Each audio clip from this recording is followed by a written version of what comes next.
네, 2024년 9월 25일 이정훈입니다. 마지막 제야라고 하는 장기표 선생이 돌아가셨습니다. 또 얼마 전에는 민중가수라고 해야 되나요? 김민기 선생이 돌아가셨습니다. 김민기 선생 때도 그랬고 장기표 선생 때도 그렇고 굉장히 추모하는 분위기가 만들어지고 있습니다. 그리고 보수 진영에서는 김문수 추대론이 일고 있습니다. 왜 이런 현상이 일어난다고 보십니까? 저는 아주 젊은 기자 시절에 김민기 씨를 만난 적이 있어요. 이런저런 얘기를 많이 했었는데 그때도 그분이 얘기한 게 뭐 빙빙 돌아가지 않고 바로 말씀드리면은 생활고를 얘기하셨어요. 그때 그 대학로에 있는 이제 공연장을 운영하고 있었고 그 앞에 항림다방에서 만났고 이렇게 이런 기억이 나는데 돈이 없다는 거죠. 그러면서 하는 이야기가 자기가 아침 이슬부터 많은 노래를 지었는데 그 저작권이 없다고 하셨습니다. 저도 그때 자세히 캐묻지는 않았어요. 그때는 잘 몰랐던 탓도 있습니다. 근데 그 아침 이슬이 나오고 할 때 양희은 씨가 불렀고 또 송창식이란 가수도 있었고 다 여러 이런 또 뭐 한돌도 있었고 또 그 이전에 이미자 씨도 자기 노래를 불렀고 그 노래를 지은 분들이 있고요. 근데 그런 분들이 지은 노래는 다 저작권을 나는 나중에 인정받은 걸로 알고 있습니다. 그래서 여러분들이 지금도 노래방에 가서 옛날에 이미자 노래를 부르면 그 작곡가나 작사가한테 일정한 돈이 가도록 돼 있는 걸로 알고 있는데 김민기 선생은 그걸 아무것도 하지 못했다라는 식으로 얘기하셨어요.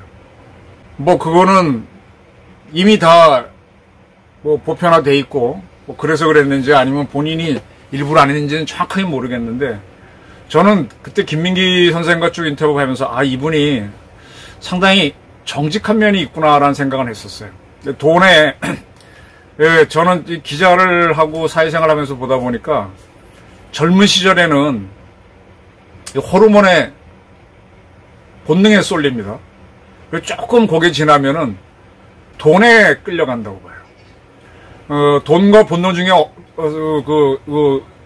이성에 대한 유혹 중에 어떤 게 더 강하냐라고 보면은 저는 돈이 강하다고 봅니다. 그 짐승들도 보게 되면은 먹이 전쟁이 더 치열하고 그 짝짓기 경쟁은 굉장히 치열하지만 그거는 일정한 기간 내에서만 하더라고요. 사람도 가만히 보니까 이 먹고 사는 거 그중에 핵심이 돈이죠. 돈이 굉장히 이게 치열해요. 그래서 성직자들도 돈에 대해서 놔라. 그 다음에 결혼하지 않음으로 인해서 어떤 그 이성 문제를 극복하는 사람들이 아픈 사람들을 치료할 수 있다고 보고 승려나 신부들 이런 사람들한테는 그런 걸 요구하죠. 그런데 막상 그분들하고 이렇게 깊이 하다 보면은 그분들이 얽매이지는 않는데 이 돈은 의외로 자유로운 경우를 많이 봤어요. 저는 이 절이라고 하는데 또 성당이라고 하는 데가 가난하지 않다는 걸 압니다. 그리고 거기에 계신 분들이 돈에 구애받아서 이 하고자 하는 일을 못하는 경우를 별로 못 봤어요. 그러면 그런 절이나 성당은 사라집니다. 교회도 마찬가지고. 그래서 쭉 가다 보니까 종교기관도 사람을 구한다고 하지만 돈이 굉장히 중요해요. 근데 그 돈을 자기 이익만을 위해 쓰느냐, 남을 위해 쓰느냐인데 종교기관도 가만히 보니까 남을 위해 쓰긴 쓰는데 그게 결국은 자기네 포교고 선교더라고요. 그래서 저는 돈 문제를 이렇게 사람 본성을 보려고 할 때 지켜보는 경우가 있어요. 그걸 솔직하게 하게 되면은 상당히 드라이하고 깨끗한 사람이다라고 보고 뭐 이렇게 막 치장을 해서 하지만 결국은 자기 세력 키우는 쪽으로 가게 되면 그래서 솔직하게 얘기하면 정직한 사람이죠. 아닌 척하고 사는 사람들 보게 되면 복잡하구나 이렇게 들여다봅니다. 김민기 씨가 그 소극장 학전을 운영할 때 그 건물 임대료가 만만치가 않습니다. 제가 알기로는 우리나라 재벌들 중에도 좌파적인 시각을 가진 사람들이 많아요. 그분들이 좋은 일을 한다고 보기 때문에 도와주는 사람들이 있습니다. 그래서 그런 분의 재벌의 한 부인이 그 건물을 사서 굉장히 싸게 임대를 해줘서 그 학전 소극장이 운영됐던 걸로 알고 있어요. 본인은 돈 많으니까 건물 하나 갖고 있으면서 뭐 소극장 하나 임대 싸게 해주는 거는 큰 문제가 없으니까 그렇게 합니다. 그래서 그게 운영했음에도 불구하고 세대가 자꾸 바뀌어서 지금 케이팝 워낙 좋은 노래가 신기한 노래 많으니까 김민기 노래도 시들해지고 뭐 시들 한들 많이 부른다고 한들 그게 저작권료에서 수입이 들어오는 것도 아니고 또 거기서 하는 공연에 또 많은 관객도 오는 거 아니니까 김민기 씨는 생활고가 있었던 걸로 알고 있습니다. 장기표 선생도 이번에 이제 뭐 옛날에 조갑재 기자가 자기 젊었을 때 장기표 만난 이야기를 썼더라고요.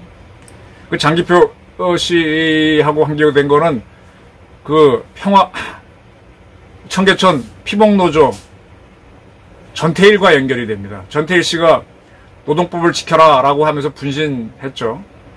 근데 그거 자체는 그때는 뭐 쇼킹할 수 있지만 그걸로 끝나는 당시에는 그런 뉴스 겁니다. 그리고 굉장히 언론에 대한 제재가 많을 때인데 그거를 장기표 씨가 서울법대에 다닐 때 가서 어머니를 만나죠. 근데 어머니가 우리 아들이 생전에 좀 대학생 친구 하나 있었으면 좋겠다. 자기의 이 표현하고 싶은 걸 표현 못해서. 근데 이제서야 왔느냐고. 그런 얘기를 들으면서 이제 장기표 젊은 대학생이 충격을 받죠. 그때까지는 지금 저처럼 말로만 나불나불 대면서 민주화해야 된다. 서울대 학생들, 잘난 학생들이 그 정도만 민주화 운동을 했었어요. 그때 장기표가 전태일 어머니를 만나고서부터는 야, 이거는 같이 가야 되는구나. 정치적으로 어떻게 민주주의를 달라는 게 아니고 경제적으로 이 사람들을 끌어올리는 걸 하면 같이 하지 않으면 안 되는구나 하면서 그러면서 이제 그 이후에 대한민국 운동권들이 자기들이 말하는 하방, 즉 노동운동단체, 노동계로 들어갑니다. 제 친구들도 기업체에 들어가서 그러면서 이제 같이 일을 하는 게 아니라 거기 아니라 선동을 해서 노동운동을 했죠.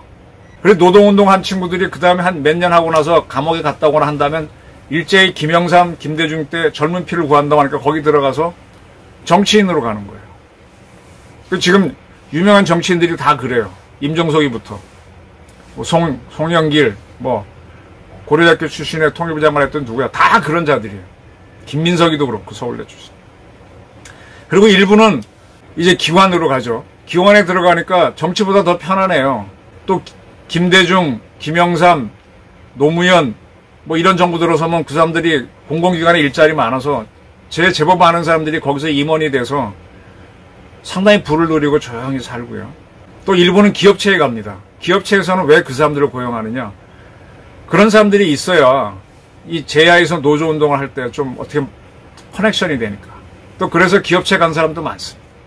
근데 그들이 김영삼 정부가 참 이 겉다르고 속다른 보수 정권인데 김영삼 때부터 경남고 출신 대학생이 대통령이 대한민국 망쳤다고 얘기하는데 민주화 운동 보상법이라는 걸 만들었어요. 그래서 지금 5.18 보상도 다 김영삼이 길을 열어줬는데 5.18과 별도로 민주화 운동했던 사람들이 다 보상을 받게 해줬습니다.